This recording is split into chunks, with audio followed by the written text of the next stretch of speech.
조금만 안쪽, 예. 두 분이 너무 붙으면 안 돼요, 여기. 네. 예. 네, 됐습니다. 할게요. 방송하기. 아, 저기다가. 2, 1.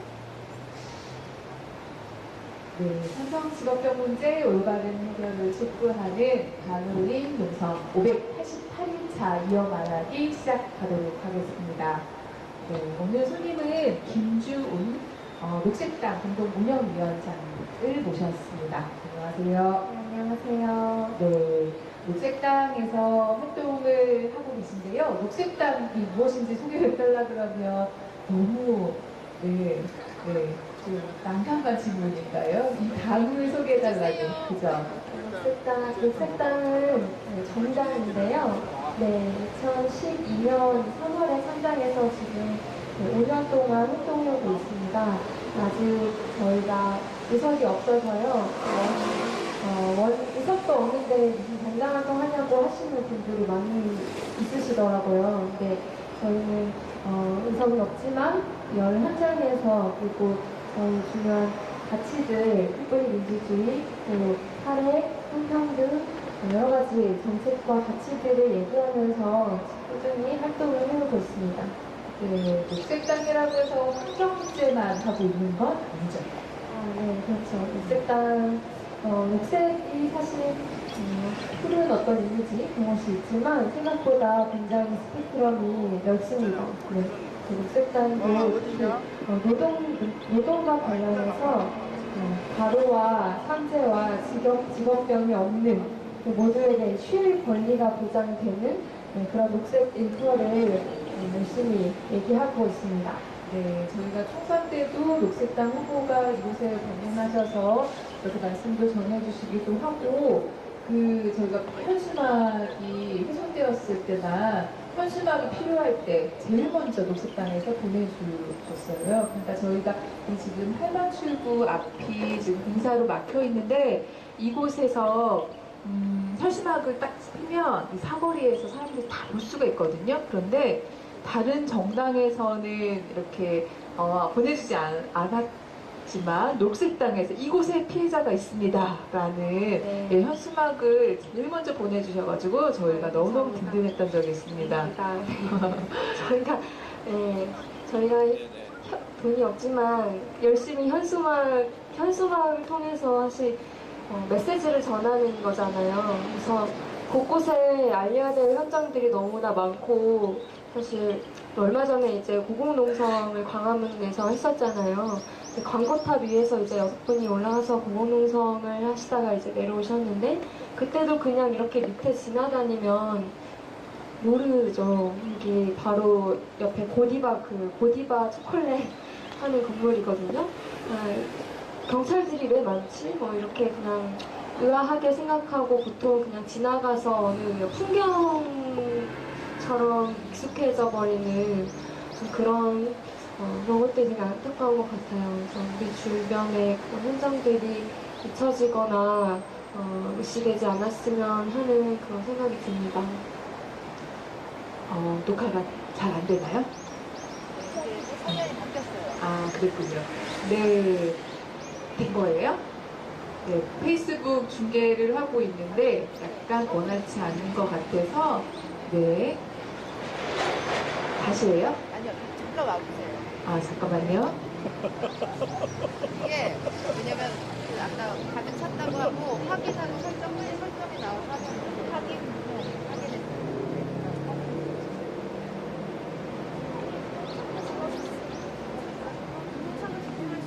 아이폰 전문 유저. 라이브 매치.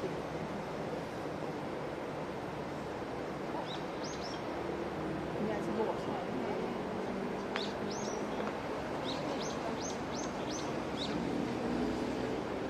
네, 잠시 끊어져서 저희가 네, 시작됐나요? 연결 중으로 나오고 3, 2, 1. 네. 네, 588일자 저희가 노숙농성 이어 말하기 앞에 거에서 잠깐 끊겨서요. 이어서 하도록 하겠습니다. 앞서서는 녹색당이 무엇인지 어떤 활동을 하고 있는지 여쭤봤고요. 저희가 지금은 무슨 얘기를 하다가 끝나갔죠? 현수막? 현수막.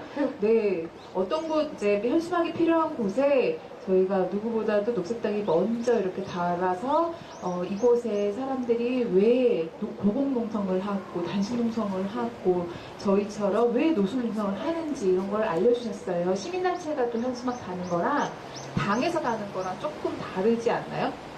아, 네. 저희가 정당법상 현수막을 함부로 이렇게 뺄 수 없게 하는 되는 근거가 있어요. 정당법 47조. 그래서 좀 그런 것을 이용해서 중요한 메시지들이 철거되지 않도록 하는데 열심히 쓰도록 하겠습니다. 네, 그래서 저희가 많은 도움을 받았다는 말씀까지 드렸고요. 녹색당에서 지금 공동운영위원장으로 정말 바쁘게 활동을 하고 계시고 이 앞에도 지금 녹색당원이 있어요. 그래서 이렇게 의석수는 없다 하지만 현장에서 정말 열심히 이렇게 활동하고 계신데요. 어떤 지금 활동을 하고 계신지 개인적으로 오늘 무엇을 하고 계셨는지 얘기해 주셔도 오늘은 좋고요.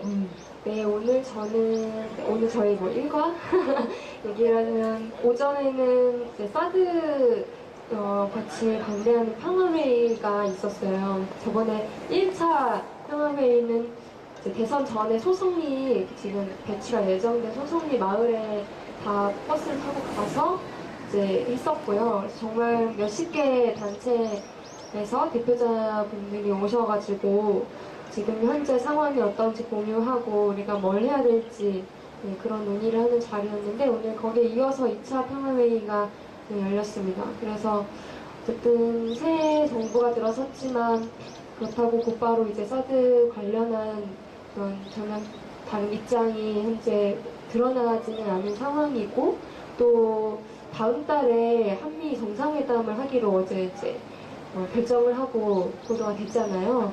그래서 그때까지 또 어떤 활동을 할지 또 왠지 광장에서 우리가 작년에 내내 여러 가지 요구들을 또 얘기했었지만 특히 이 한반도의 뭐 평화 문제 또 한반도를 넘어서 전 세계 평화를 어떻게 생각하고 만들어갈 것인가 이 질문은 여전히 계속 중요한 것 같고요.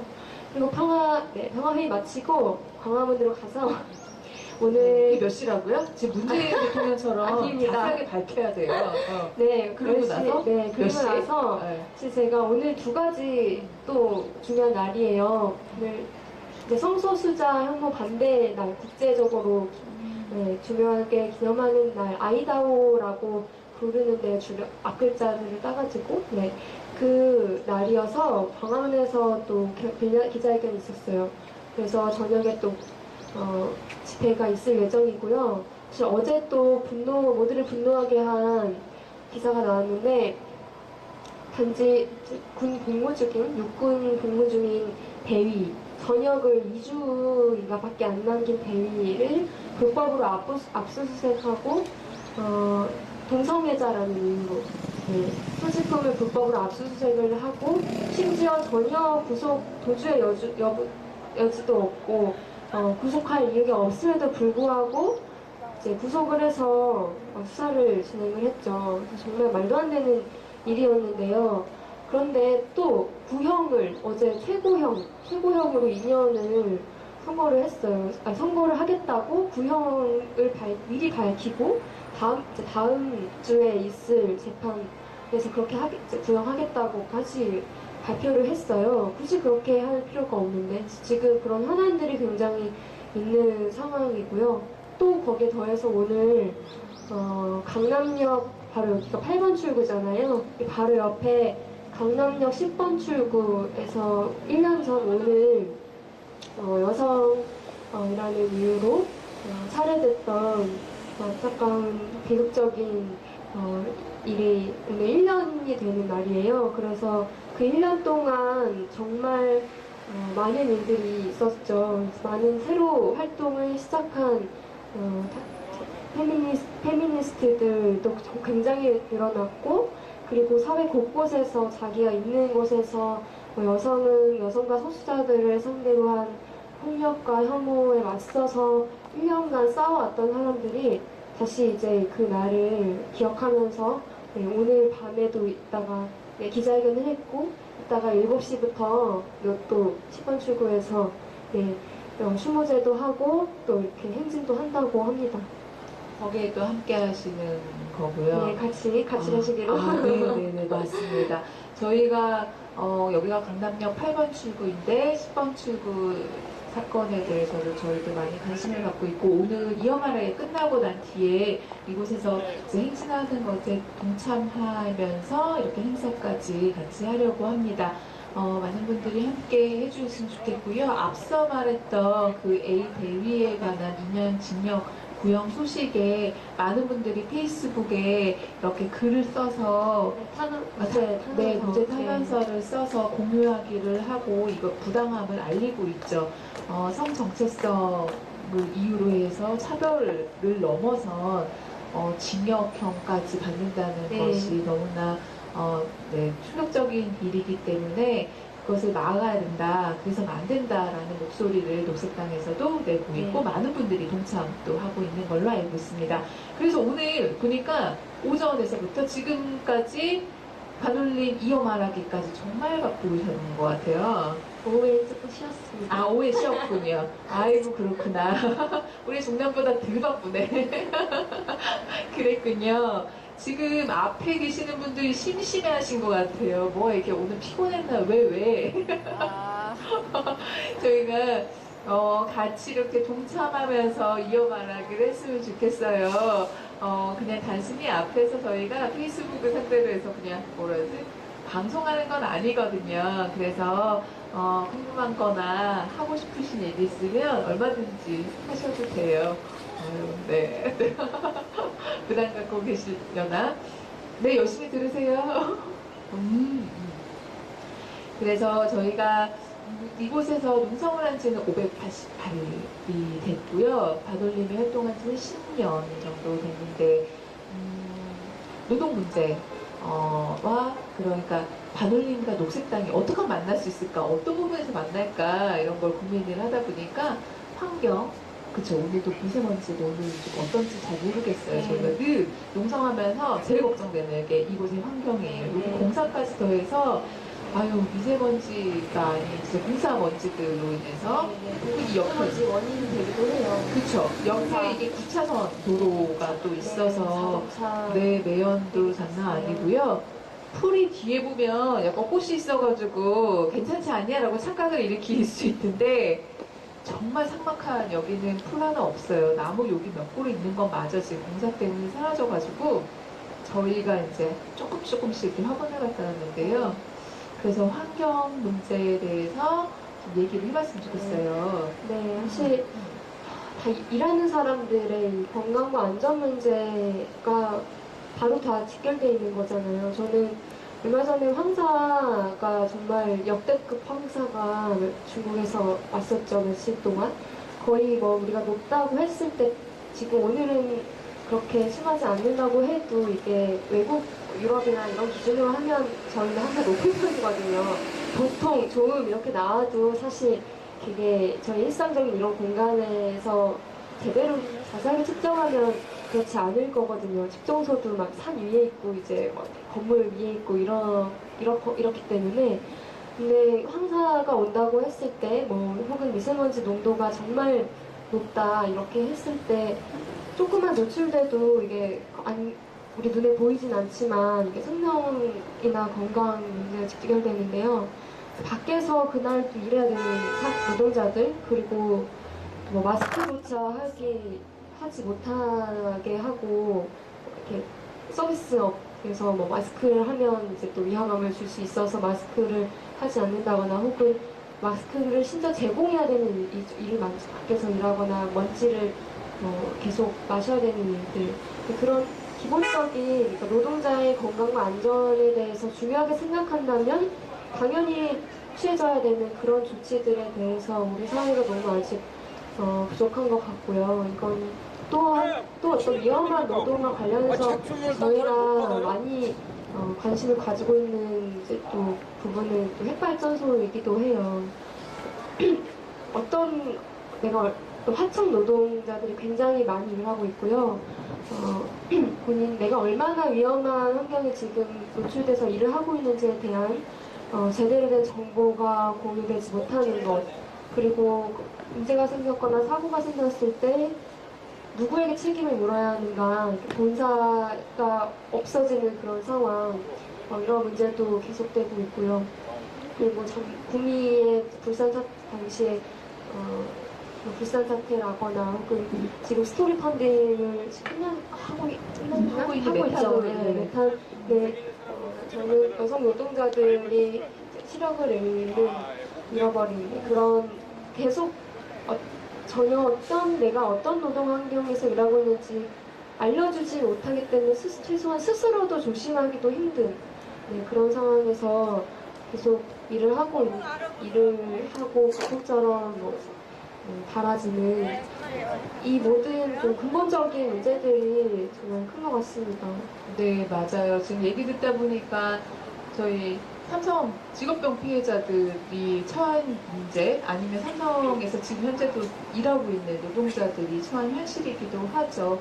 안전 도구가 어떻게 해서 자기를 안전하게 보호할 수 있는지도 모르고, 병에 걸리고 난 뒤에 어디다가 책임을 물어야 되는지, 책임도 잘 지려하지도 않지만 의심조차도 하기 힘든 구조. 그런 환경에서 일을 하고 있는데, 지금 저희가 농성을 하고 있는 이유도 그래서 드러난 피해자들, 그리고 앞으로 또 드러날 수 있는 피해자들, 이들이 안전하게 진짜 일을 해야 된다. 그리고 병에 걸렸으면 제대로 보상을 받아야 된다. 진정성 있게 사과를 받아야 된다. 그리고 약속했던 예방대책, 그거 삼성이 제대로 해서 더 이상의 피해가 나오지 않도록 해달라 라는 요구를 하고 있는데 588일차가 됐어요. 저희가 오른쪽에도 79명의 피해자, 사망자를 추모합니다라는 글귀를 담아놨는데요. 이것은 저희가 제보받은 숫자가 아니고요. 제보도 못한 분들이 얼마나 더 많을지는 잘 모르겠습니다. 그리고 이게 숫자도 반도체 LCD만이라서 또 다른 분야에서 또 일을 하시던 분들은 또 얼마나 많을지, 그것을 삼성은 얼마나 또 은폐를 해왔고 또 지금도 또 별로 어떻게 하고 있는지 저희가 제대로 이제 모니터링도 할 수 없어서 너무나 안타까운 상황이에요. 그래서 녹색당에서 원점에서 일을 하시는 분들에 대해서 관심을 갖는 것과 삼성 직업병, 그래서 더 이렇게 저희에게도 관심을 갖고 그다음 연대를 많이 해주신 것 같아요. 그러니까 이 노동자들, 인간이 건전지 같은 게 아니잖아요.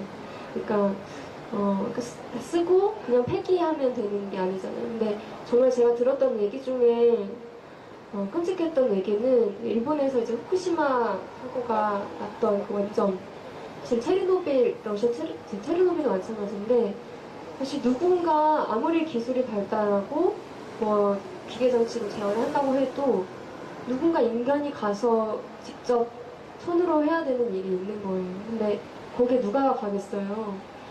일본 같은 경우에는 거의 일회용 노동자다라고 불릴 만큼 연고가 없고, 정말 이게 가족도 없고 연고도 없고, 그냥 정말 폐기물 처리가 되어도 상관없다고 이렇게 취급당해도 될 정도의 그런 특히 이제 젊은 노동자들도 현장에 많이 투입이 됐고 병에 걸리고, 그러니까 그런 일들이 또 은폐되고, 계속 지금도 그렇게 사고 난 이후가 아니라 일상적으로 근무하는 그런 환경에도 사실 가장 무서운 건 저는 모른다는 건 것 같아요.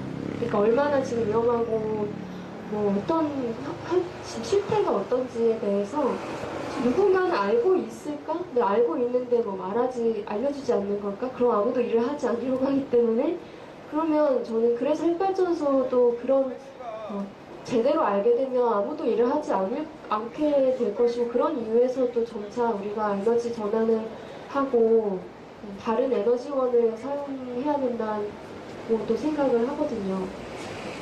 저희가 정말 알지 못하는 위험에 놓여 있다라는 거.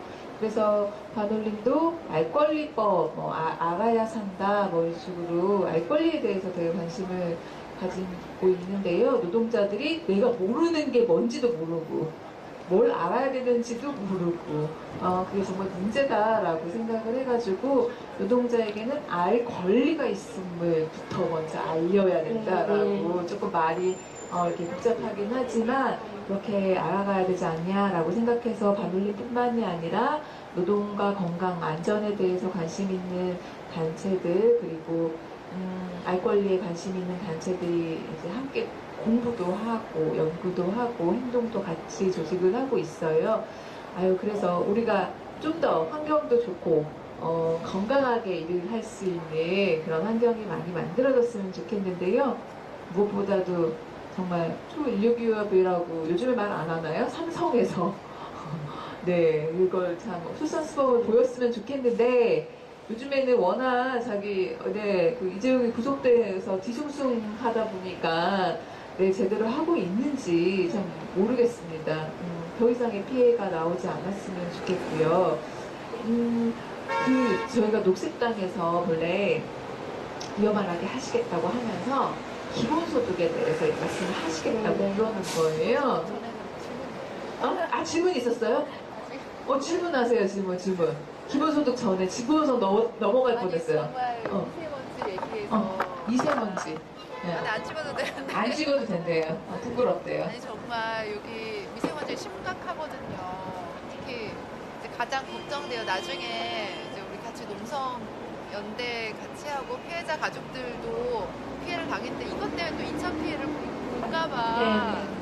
근데 이제 그게 원인을 찾아보니까 석탄 화력 발전소의 문제, 그다음에 이런 뭐 경유차 이러한 걸로 인한 대기오염 이게 중국발만큼 못지않게 상당한 큰 원인이다라고 얘기를 하더라고요. 그래서 미세먼지 대책들을 막 대선 후보들이 내놓기도 하고 하는데 어쨌든 녹색당이니까 이게 석탄 화력 발전소를 과연 이제 없애고 대한에너지로 어떤 것들을 쓰는 게 실제 현실화 가능한가 이런 거에 대해서 좀 저도 궁금하고 그러니까 그게 바꿀 수 있다. 사람들이 힘 모으면 충분히 바꿀 수 있는 거다라는 그런 대한에너지 뭐 이런 거에 대해서 지금 후쿠시마 원전도 대한에너지는 아닌 거잖아요. 사람을 죽일 수 있기 때문에 그거 잠깐 하고 기본소득.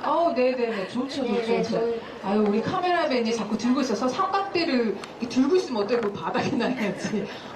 우리 또. 미숙한 우리 이렇게 카메라맨과 함께 하는 위험하게 진행하고 있습니다. 대한에너지 말씀하셨네요. 얼마 전에 화력발전소 셧다운제를 한다고는 긴급하게 지금 대책을 내놓긴 했지만 그게 아니라 대체 어떻게 녹색당에서 대안하고 정말 전방위적인 패키지로 대안이 만들어져야 돼요. 그런데 작년에도 이제 여름에 에너지 수요가 늘어나면서 또 특히 이 더위가 이게 다 기후변화 또 때문이고 또 연결이 다 악순환이 되는 건데 너무 더워서 또 사람들의 건강과 또 생명 피해로 이어지기도 하고 그때 전기세 논란도 엄청 있었잖아요.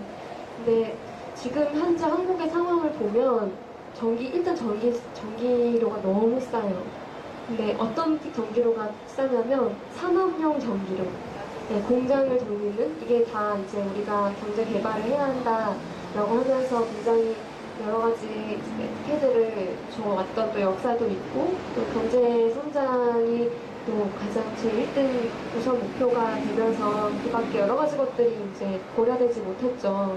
근데 이 에너지 문제도 마찬가지인데요. 석탄 화력발전소 같은 경우도 계속 보조금을 받고 또 그 원료가 되는 유연탄 여기도 다 세금을 납네요. 그러니까 이런 석탄 화력발전소도 그렇고 핵발전소도 그렇고 이 사회적 비용이나 제대로 비용을 측정하면 절대 저렴한 에너지원이 아니다. 그리고 현재 우리나라에 전기가 남아돈다. 이것을 모르시는 분들이 많은데 이제 미량 송전탑 싸움을 이제 또 몇 년 동안 오랫동안 했잖아요. 근데 단지 이게 전기가 이렇게 흘러가는 전기줄, 송전탑 이런 문제를 넘어서 그 송전탑과 전기줄을 이렇게 쭉 따라가 보니 그 끝에 핵발전소가 있고 정말 불합리한 우리나라 에너지 시스템이 있었던 거예요. 일단 전기가 남아 도는데도 계속해서 핵발전소와 화력발전소를 지어요. 왜냐하면 그 자체가 이권 이권 사업이거든요. 하나 짓는데 어마어마한 이제 왔다 갔다 하는 그 규모가 있고, 그래서 자꾸 우리가 조금 이제 아껴 쓰고 적정한 가격을 내고, 그리고 다른 대체 에너지, 이제 재생 에너지를 개발하자 쪽으로 얘기하기보다는 더 많이 쓰도록, 이제 계속 더 많이 쓰고 발전소도 계속 더 짓도록 지금까지 이런 식으로 왔던 거예요. 일단 이 틀을 깨야 되는 거죠. 왜냐면 전기도 부족하지 않고 석탄화력발전소 이렇게 몇 개 지금 당장 멈춰도 전혀 부족하지가 않아요. 그리고 또 지진지대에 또 밀집해서 세계 최고 밀집도로 지진이 지금도 여진이 계속되는데 지진지대에 내진 설계도 제대로 되지 않은 핵발전소에서 가동되고 있는 당장 멈춰도 부족하지 않거든요.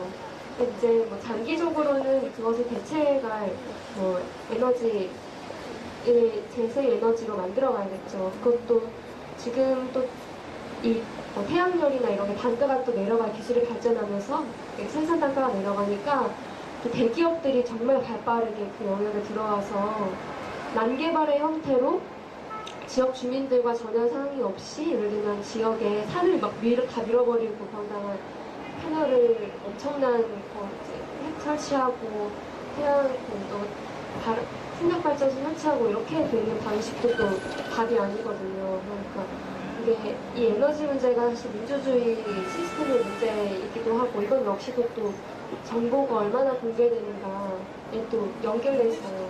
그러니까 이 핵발전소 단가 공개 안 해요. 왜냐면 이게 국가 안보의 이유라고도 하고 여러 가지 이유가 있어요. 그래서 공개되지 않고 거기에서 정말 안전한가 이런 문제도 공개되지 않는데, 이 민주주의의 수준과 그 에너지 시스템이 같이 간다고 그러거든요.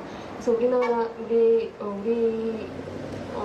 국민들이 이 에너지가 어떻게 생산되고, 그러니까 내가 지금 집에서 쓰는 에너지가 어떻게 생산되고 그것을 만드는 시스템, 무엇을 희생하면서 우리가 이것을 지금 쓰고 있는가 이런 것들을 알게 되고, 또 그런 대안이 무엇인가 좀 토론을 다 함께 하게 되는 거, 전 이게 좀 대안으로 가는 길이라고 생각을 하고, 그런데 후쿠시마 사고가 일어났을 때 독일 같은 경우가 오히려 저 멀리 있는 독일이 탈핵을 선언하고 막혔잖아요. 그랬을 때 독일의 우리로 치면 메르켈이 진보적인 총리라고 볼 수 없고 보수당의 총리인데, 심지어 그랬음에도 불구하고 이게 대사회적 토론을 하자라고 제안을 해서 정말 논스탑으로 막 전문가들, 시민들 다 같이 토론을 했거든요. 그래서 거기에서 드러난 정보들을 다 듣고 보니까 우리 이제 대한 에너지, 재생 에너지로 가야 되는구나라는 사회적 합의가 자연스레 만들어지는 거예요. 저희도 빨리 그래서 그런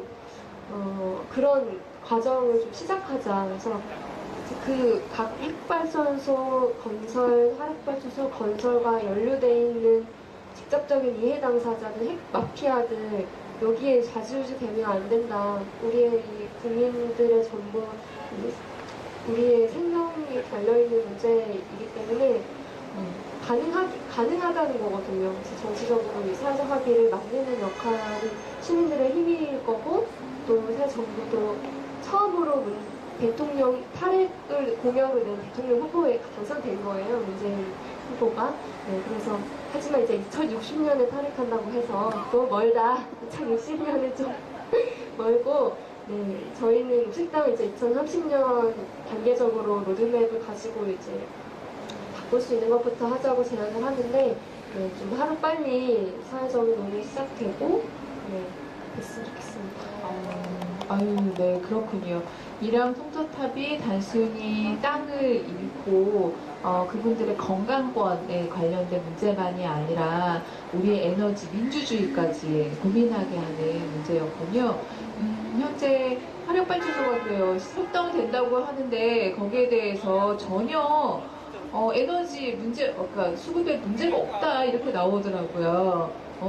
그러니까 남아도는 경기인데도 불구하고 더 뭔가 이권으로 인해서 자꾸 발전소를 세워서 거기에 생존권을 빼앗고, 네, 그랬던 것 같아요. 네, 천식 씨 떠들면 여기 다 들어가요. 페이스북으로 중계가 돼요. 아니요. 목소리 다 들어오고 싶은 말씀 계속 하셔도 된다고요. 네. 그래서 저희가 그까지 얘기하면서 저희가 요즘에 고민이 작년 여름에도 겨울에도 저희가 이곳에 있으면 너무 춥고 너무 덥고 네 이게 네 아스팔트 도로 옆에 있다 보니까 저희가 그냥 발전기 하나 틀고 정말 버티고 있는 거거든요. 그래서 에너지가 정말 필요해요. 이곳에 농성장에 정말 불 하나라도 밝히려면 전기가 필요한데 올 여름에는 태양광 한번 해볼까 누가 어떻게 하면 쉽게 할까 고민을 해봤지만 이게 비싸요. 서울시에서 지원 받아야겠죠. 지원 받는데 또 요즘에는 인기가 좋아가지고 한참 기다려야 되고요. 그러니까 지원 받아서 그 전에 빨리 끝내야 되는데 농성을. 그 전에 농성을 어. 잘 해결해서 농성을 마치는 네. 것이 가장 좋은 그쵸. 정책인 것 같고. 그게 작년에도 생각했기 네. 때문에 그럴 줄 알았으면 작년에 여기다 수박 심으려고 했다가 못 심었거든요. 근데 이게 태양광을 해서 이것이 발전이 되면 이 공간이 더 의미 있지 네, 않을까. 네, 녹색당에 또 메시지 주신 거라고. 네네네네. 네, 저희가 저희가 방법을 잘 몰라요. 네, 그래서 여기 홍보 같이 논의를 해보시고. 와. 본인이 여기서 농성장에서 왜냐면 저희가 광화문에 갔더니 그 촛불 있잖아요. 엄청 거대한 촛불을 켜는데 태양광으로 하더라고요. 그 예술촌, 촌 있었잖아요. 거기에 태양광으로 했어요. 그러니까 누군가 지원을 탁 한 거죠. 그게 되게 부럽더라고요. 우리 580, 500일 있는데 우리도 좀 어떻게 빨리 좀 누군가가 좀 구원의 손길을 해주면 우리 방송을 보고 계시는 여러분들 계시다면 네, 이 말씀을 네. 귀 기울여 들어주시면 감사하겠습니다. 네, 그래서 저희도 집에 이렇게 설치를 하려고 보니까 기본 비용이 좀 들어요. 초기 비용이 들고 나중에 이전의 걱정도 있고 뭐 그래서 이런 생각이 들더라고. 이건 집집마다 이렇게 부담을 해야 되나? 건강한 그래서, 에너지를 네, 쓰기 그렇죠. 위해서. 지자체에서 많이 지원을 전국적으로 보면 지원을 해주는 지자체가 있고 아닌 데도 많이 있어요. 그래서 그런 것이 좀 우리가 그냥 개인이 노력해서만 하라고 하기에는 더 많은 사회적인 관심을 촉구하기 위해서 좀 정부 차원에서 저는 좀 대대적인 지원 필요한 게 아닐까 하는 생각이 들어요. 네, 그랬군요. 네. 제가 왜 웃었냐면, 네, 특정 폰을 지금 촉이 있어봐가지고 연속 촬영을 자기도 모르게 해버리는 소리가 나서 너무 재밌어서. 핸드폰 바뀐 지 얼마 안 됐어요. 얼마 안 돼가지고 쭉 눌러. 재밌어요. 그래서 이제 우리 기본소득 얘기. 왜냐면 섭외를 할 때 기본소득 얘기 하신다고 그랬거든요. 제가 그래갖고 놀래가지고 오늘 아침부터 지금 책을 읽었어요. 그래서 아는 척하고 싶어서 예. 기본소득이 뭔지 알아요? 기본소득? 알 것 같아요. 여기 계신 분들은 다 알 것 같은데 저희가 익숙한 얘기는 성남시 같은 경우에 청년들에게 일정한 30-40만 원 정도의 돈을 주면서 그분들에게 그죠? 배제 없이 정말 주면서 이분들의 생계나 그 취업 장려 이런 거에 그냥 어떤 조건을 달지 않고 그랬더니 거기에 대해서 반대 의견도 꽤 많았지만 효과적이었다 이런 얘기가 있었는데요. 그래서 저는 이제 그냥 기본소득이 뭔지 얘기를 좀 먼저 부탁드리고 이제 저희랑 그게 어떻게 연결될까 이렇게 얘기를 조금 나눠봤으면 좋겠네요. 제가 기본소득 얘기하겠다고 한 거는 그러니까 할 얘기 없으니 기본소득 얘기도 하자 이런 정도였는데 네, 제가 원래 녹색당 활동하기 전에 이제 기본소득 운동을 했던 활동가예요.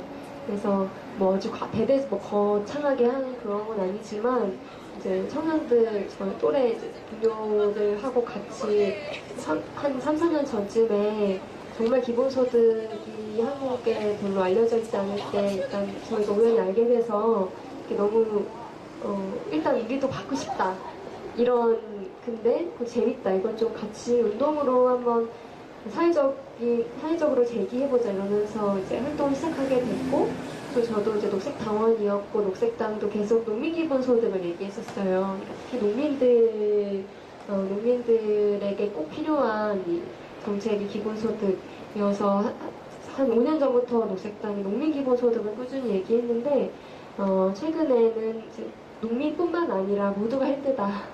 그래서 최소한의 사회적 안전망, 비빌 언덕, 조건 없이 그냥 사회 구성원이라면 누구든 최소한 먹고 살 수 있는 최소한의 이 소득 보장이 필요하다는 취지에서 기본소득을 지난 총선의 공약으로 저희가 걸었죠. 제가 그때 비례 후보로 출마를 했었거든요. 네, 그래서 기본소득을 좀 주요하게 얘기를 하고 또 기본소득을 선거운동을 했었어요. 네, 그래서 좀 자주 얘기를 하다 보니 요즘에는 잘 얘기를 안 하는 스타일이 낯설어요. 오랜만에. 네, 그러니까 기록을 찾아보니까 기본소득. 작년 게 많더라고요. 그래서 기본소득이 많은 분들이 아니 돈 누구에게나 다 주면 어떻게 세금 오르는 거 아니야 이런 걱정도 많이 하고 또 그러다가 일 안 하면 어떻게 이런 걱정도 하고 그랬지만 저도 책을 읽다 보니까 그게 아니더라. 필요한데 더 쓰고 여유롭게 일하고 자기가 정말 하고 싶은 것 하고 뭐 이러더라 이러면서 스위스에서 국민투표한 얘기부터 해서 선진국에서 그 기본소득이 어떻게 작동하고 있는지 선진국만이 아니죠. 아프리카의 나미비아 뭐 이런 데서는 네, 그 돈을 모아가지고 투자를 하고 또 뭐 그걸로 자기들의 생계뿐만이 아니라 또 여유 있게 살고 막 이런 게 있더라고요. 이거를 정말 열심히 열심히 했어요. 그래가지고 나한테 돈을 기본소득을 주고 난 뭐 할까 이런 고민도 막 하고요. 뭐 하실 거예요? 나 뭐 할까? 반올림 말고 네, 더 즐겁게 하지 않을까? 네. 아니 뭐 가끔 활동가들한테 물어보면 활동을 더 열심히 하겠다고 이렇게 얘기해가지고 답답하네. 네, 어쨌든 좋아서 정말 하고 있다는 그런 뜻인 것 같아요. 예. 맞죠. 그래서 내가 마지못해 하는 게 아니라 좋아서 하는 일이기 때문에 뭐 그만둔다기보다는 더 열심히 하게 할 수 있을 것 같다 이런 답변이 많았던 것 같아요. 그러니까 정말 여러 가지 측면에서 이제 얘기할 수도 있는데요. 특히 저는 뭐 오늘 반올림 위험 말하기 얘기도 하니까 또 기본소득과 관련해서는 저 두 가지 정도 생각나는 게 있는데요. 우선 하나는 일단 이런 위험한 노동, 그러니까 정말 마지못해서 그러니까 먹고 살아야 하기 때문에 어쩔 수 없이 해야 되는 그런 노동에 대해서 좀 다시 생각해 볼 수 있다는 거예요. 물론 이 금액이 얼마냐에 따라서 또 차이가 있을 수도 있어요. 뭐 스위스처럼 정말 우리 돈으로도 뭐 200만 원 정도를 이제 세게 던지는 그런 것도 있고, 우리는 현실적으로 뭐 재원 정도를 고려해서 뭐 3, 40만 원 정도에서부터 70만 원 정도까지 얘기를 하기도 하는데요. 어쨌건 내 삶에 더 선택권이 늘어날 수 있어야 한다는 거예요. 그 잔업이나 뭐 주말 근무를 하지 않아도 조금 더 안정적으로 이건 아니다. 나는 이렇게 노동하고 싶지 이렇게 과로하고 싶지 않다라고 노라고 얘기할 수 있는 권리를 보장해주는 거. 그리고 그렇게 개인들이 모여서 되지 않았을 때 현재 뭐 우리 노동 3권이 헌법에만 있는 나라긴 하지만 모여서 같이 목소리를 낼 수 있고 노동조합 활동을 한다거나 모여서 단체로 부당한 노동 조건 개선하기 위한 활동을 할 수 있는 또 장기적으로 저는 이제 장기 해고 노동자들 만나서 얘기하면 사실 힘든 것 중에 정말 큰 건 생계 문제잖아요. 그러니까 파업이 장기화되거나 그리고 요즘에 소송을 많이 사측이 뭐 소송을 거는데 그래서 기본이 뭐 2년, 3년 이렇게 가잖아요. 사실 시간 싸움이고 질질 끄는 거고 거기서 중간에 뭐 나가 떨어지기를 바라는 거고 거기 그 시간을 버텨내는 버텨내기 위한 조건 그리고 이 기본소득이 또 가족을 묶어서 주는 게 아니라 모든 개인에게 주는 거거든요.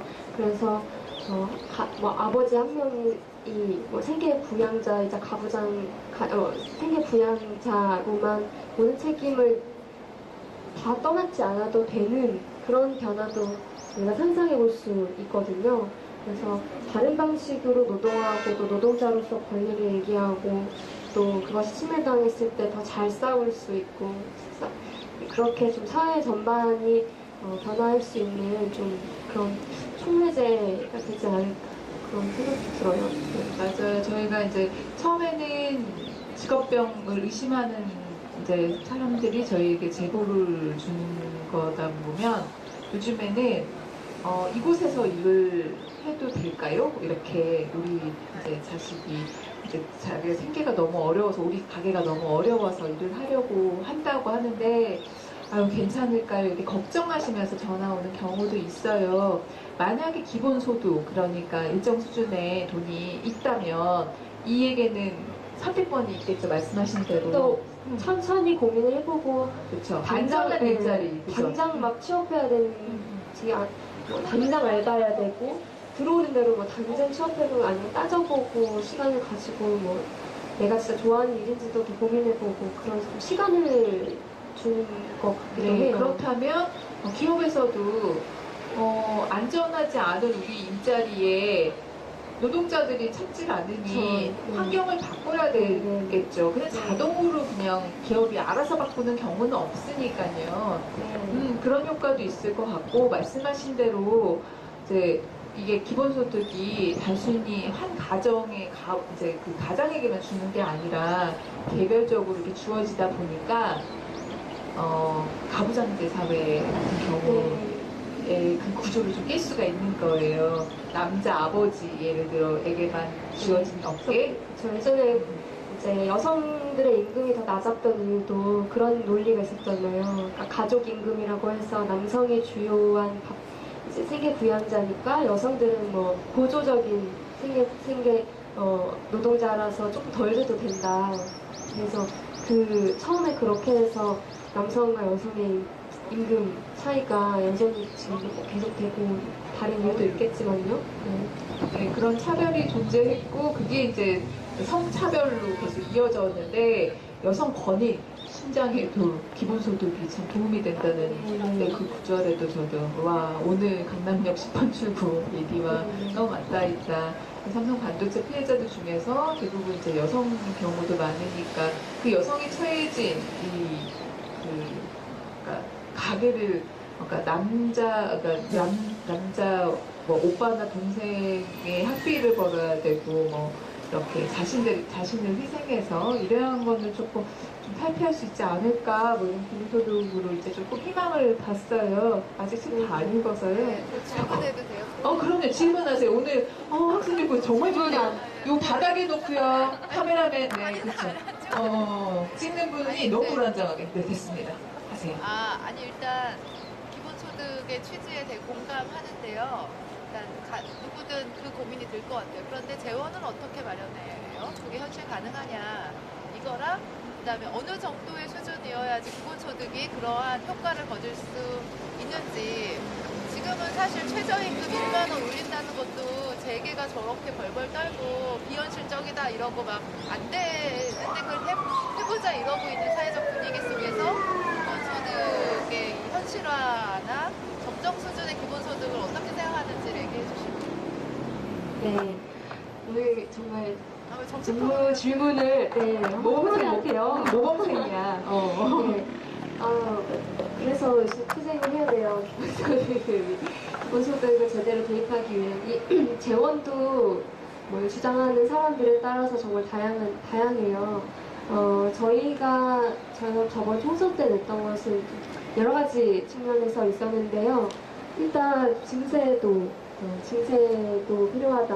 지금 한국이 OECD 평균만 해도 굉장히 낮다는 거를 알 수 있잖아요. 증세 없는 복지가 가능하다라는 것도 정말 다 뻥이고 저희가 더 사회 안전망을 만들고 복지를 기본소득이 꼭 아니더라도 무언가 사회 안전망을 지금보다 조금이라도 더 만들기 위해서는 현재 상황에서 증세가 필요하다는 것은 지금 좀 부정하기 어려운 사실인 것 같아요. 그래서 기본적으로 좀 그런 측면이 있고요. 또 녹색당이 좀 특별하게 얘기했던 것 중에 하나는 생태세, 저희 생태세도 얘기해요. 이게 뭐 재원은 크지 않더라도 아까 말했듯이 화력발전소의 원료, 이온탄이나 또 핵발전소의 원료 다 100% 수입하거든요. 핵 연료병 이런 거 다 전혀 세금을 안 매기고 있어요. 이렇게 됐을 때 또 지금 저희가 교통에너지 환경세라고 이미 갖고 있는 게 있는데 그것으로 지금은 도로를 만들어요. 우리 도로가 뭐 길이 정말 뻥뻥 뭐 잘 뚫려 있다 이렇게 얘기하지만 과도하게 길이 많기도 해요. 이러다가 전국이 다 길이 되어버리는 상황이 오니까 이것도 사실은 토건 쪽의 기득권 세력과도 연결이 되어 있는 부분이기도 해요. 네, 이런 쪽으로 사용되는 4대강도 마찬가지고 그런 재원들을 좀 전환해야 된다 이런 얘기도 하고요. 또 저희가 공약으로 얘기하지는 않았지만 좀 저번 대선 때도 이재명 후보 같은 경우 굉장히 센 주장을 했었어요. 토지세 이게 주장이 그러니까 토지를 모두 가지고 있잖아요. 토지 보유세 이거는 노무현 정부 때 종부세보다 훨씬 센 거거든요. 그러니까 가지고 있는 토지에 대해서 토지는 사실 우리가 뭐 태어나기 전부터 있었고 죽을 때도 계속 일색이 공유자원 중에 하나이잖아요.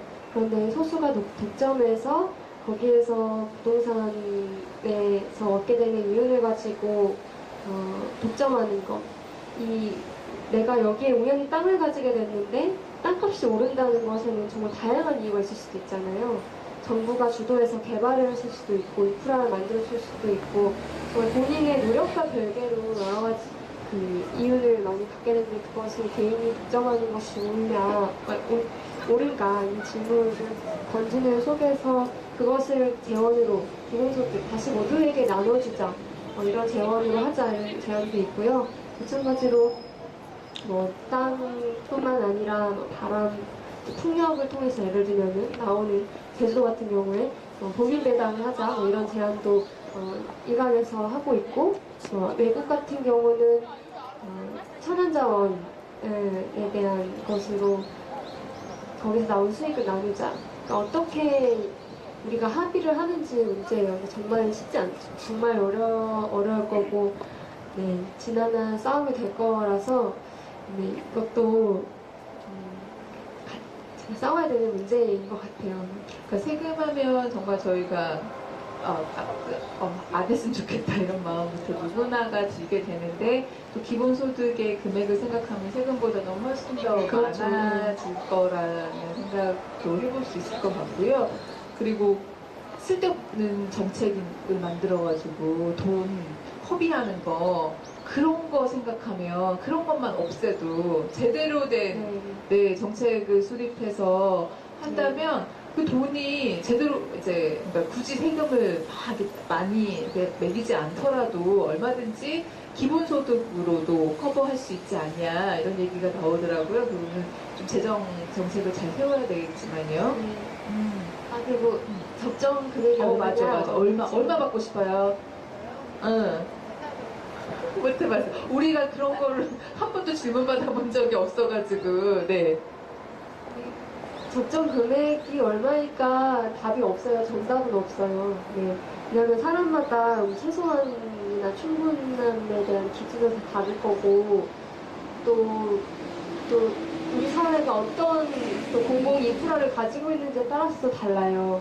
뭐 의료나 교육에서 전혀 큰 돈을 지출하지 않아도 될 정도라면 뭐 대학 등록금도 없고 아플 때도 국가 의료가 공공성이 잘 보장됐고 이렇게 하면 우리가 삶에 필요한 돈이라는 그 규모가 딱 고정되어 있는 게 아니거든요. 그리고 자꾸 너무 일을 많이 해서 집에서 밥을 해먹을 시간이 없어서 제 친구들이 정말 얘기인데요.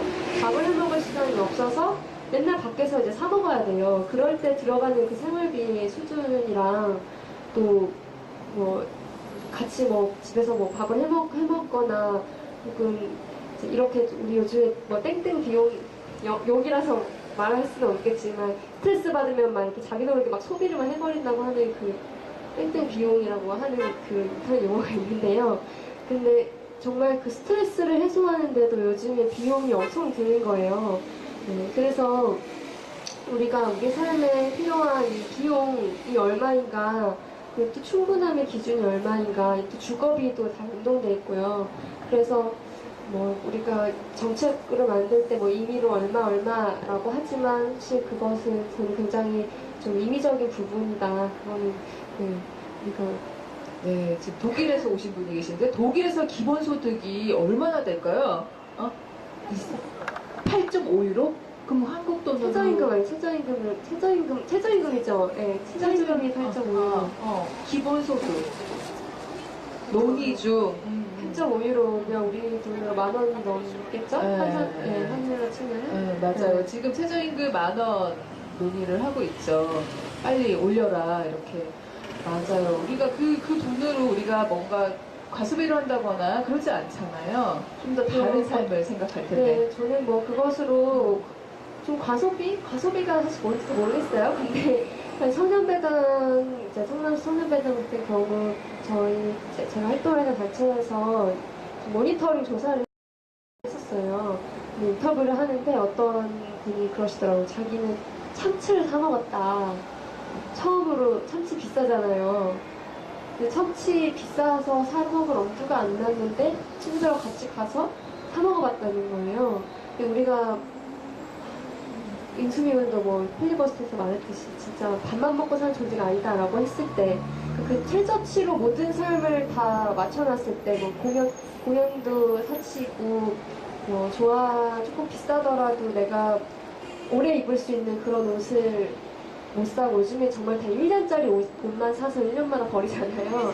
그런 여러 가지 삶에 이루는 조건들에 대해서 저는 좀 이게 그냥 단지 뭐 가소비냐 혹은 뭐 어떤 소비냐 이런 것을 넘어서 삶을 이루는 조건들에 대해서도 재구성될 수 있지 않을까 그런 생각도 맞아요. 들어요. 저도 일하기 전에는 과일 사 먹는 게 혼자라서 또 뭐 사 먹기도 힘들었지만 그게 과일이 되게 비싼 거구나. 집에서 늘 밥 먹고 나오는 게 과일이 아니었구나를 느꼈던 것 같아요. 그래서 자취생들에게 그 채소, 그렇죠. 그거랑 과일 사 먹기 이런 게 가능하게 하는 게 또 자꾸 자기 검열을 하게 되잖아요. 그러니까 이게 진짜 사치인가? 그래서 계속 그렇게 생각하는 것 자체가 사실 좀 슬픈 점이 있죠. 그래서 뭐 그렇다고 막 다 펑펑 쓰고 막 이렇게 극단적으로 얘기할 건 아니지만 저는 오늘날의 빈곤이라는 게 좀 그런 문제인 것 같아요. 나의 선택권이 줄어드는데 그게 꼭 내가 어떤 직업을 선택하고 이런 것뿐만 아니라 그냥 겉으로 볼 때는 뭐 막 누더기 옷을 입고 있다거나 막 그런 식의 드러나는 식의 빈곤이 아니잖아요.